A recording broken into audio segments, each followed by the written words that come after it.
ប្រដាគុនខ្មែរដណ្ដើមប្រាក់លានខារ៉ាបាគូអន្តរជាតិទី4លក្ខណៈកង់ចាញ់ម្រាមទឹកទី1រ៉ាន់វ៉ាន់មិត្តភាពអន្តរជាតិកម្ពុជាថៃទី1កង់ចាញ់ម្រាម3ទឹកគុណខ្មែរបង្គោលក្រហមកូនចៅអ្នកសន្រៀបហាប់ខាអូយបាទឥឡូវនេះគ្រាន់តែចូលទឹកទី1ភ្លាមមកកីឡាករចៅអាយុជាយាមប្រើកណ្ដាប់ដៃយ៉ាងច្រើនមកលើហាប់ខាតែយ៉ាងណាក៏មិនទាន់ចូលគោលដៅល្អដែរហាប់ខាទាត់ទៅក្រោមមិតម្ដាយស្ដាំដួលអកកូនអីអូយបងប្អូនបាទតាមដានទាំងអស់គ្នាដោយថាប្រមាណឈុតមុននេះគឺហាប់ខាអាចថាមានការរលាត់នៅចុងភ្នែកខាងស្ដាំហើយអាចនឹងប៉ះជាមួយនឹងចុងកង់បាទព្រោះចុងកង់នេះអាចនឹងថាមុតដែរអាយុថយដកហាប់ខាចុចជើងឆ្វេងចូលក្បាលពោះ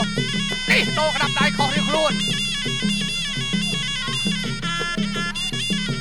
ការប្រកួតលក្ខណៈបែបនេះអ្នកបាំងស្ទើរអាចចង្យ៉ាប់ម៉ងទៅម៉ងមកម៉ងបាទវាយលើម្ដងវាយពោះឆាយវាយឆ្វេងពីចៅអាយុអាមេដកអាមេដករៀងខ្លួនទេអត់មានញញើគ្នាទេអត់ឲ្យបងប្អូនមហាជនខកចិត្តទេហាប់ខាតាំងចិត្តហើយចាញ់ឈ្នះជារឿងកីឡាប៉ុន្តែវាយដឹងតែវាយហើយមិនងាយទេបាទមិនងាយទេការឡើងមកប៉ះកម្រិតអន្តរជាតិក៏ត្រូវតែឆ្លងកាត់ការប្រកួតជាច្រើនប្រកួតផងដែរឥឡូវនេះធាក់ឆ្វេងផ្ទះឆ្វេងមួយទៀតចៅអាយុក៏លេចថយដែរពេលវាខ្លីបាត់ក្រោមរបស់ហាប់ខាចុចឆ្វេងមួយទៀតមិនដល់